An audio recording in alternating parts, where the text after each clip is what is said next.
Hey guys, Wayward Nurse here. I heard something today that I wanted to share with you guys just because it is, at first blush, counter to what I consider my philosophy of care.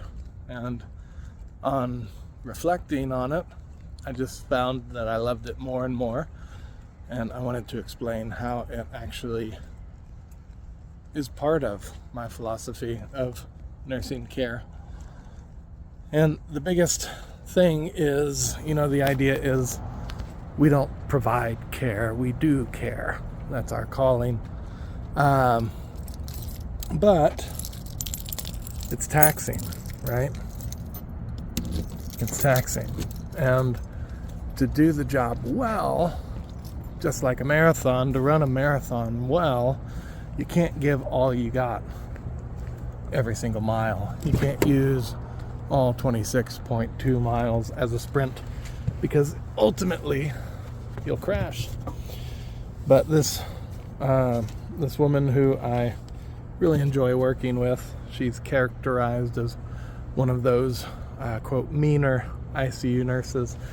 She actually said, while we were talking about patient care, she was talking about how while there are some families that she clicks with and she can be a bit more mushy with, is the term she used,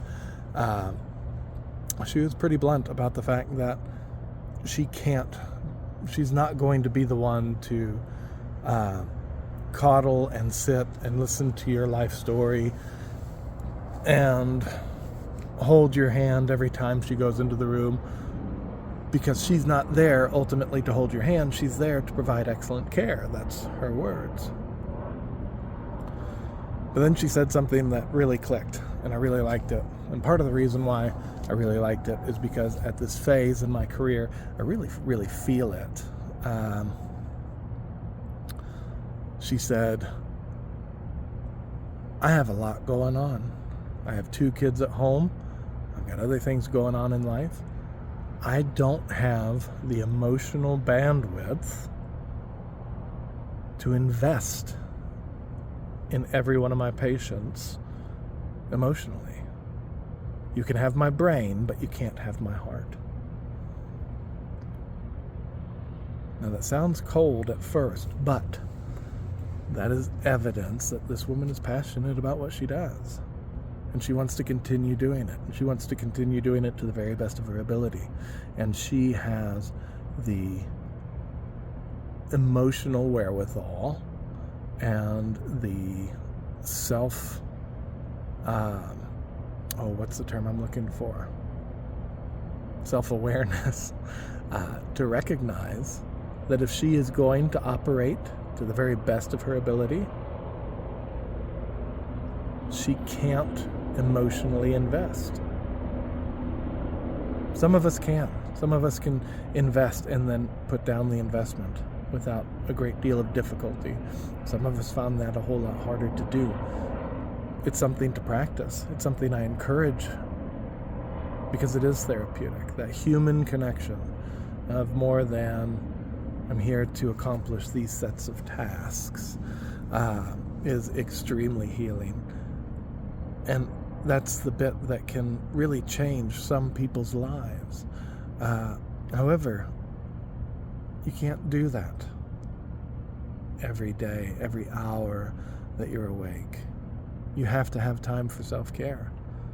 And for people like me who are thoroughly invested in the emotional and the psychosocial aspect of nursing, I work 60 hours a week, roughly. I drive an hour and 10 minutes one way. I have multiple children that we homeschool at home. We just moved to a new city. All of my cars have broken in at least one way. We've had a variety of really awful, really weird extended family issues that, praise the Lord, has been finally settling out. But I realize that every moment of my awake day I am required to care about someone else, with the exception of the time in which I go to the bathroom, but then I have to do it quickly because other people are waiting on me, whether it be my patients or my children or what have you, or the shower, which I understand I also have to do that quickly so I can get to sleep, so I can be a halfway decent human being the following day. And I'll confess, I'm tired of caring.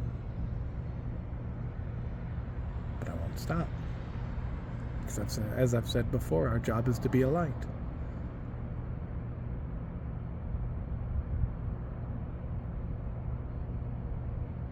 Can't be a light unless you burn.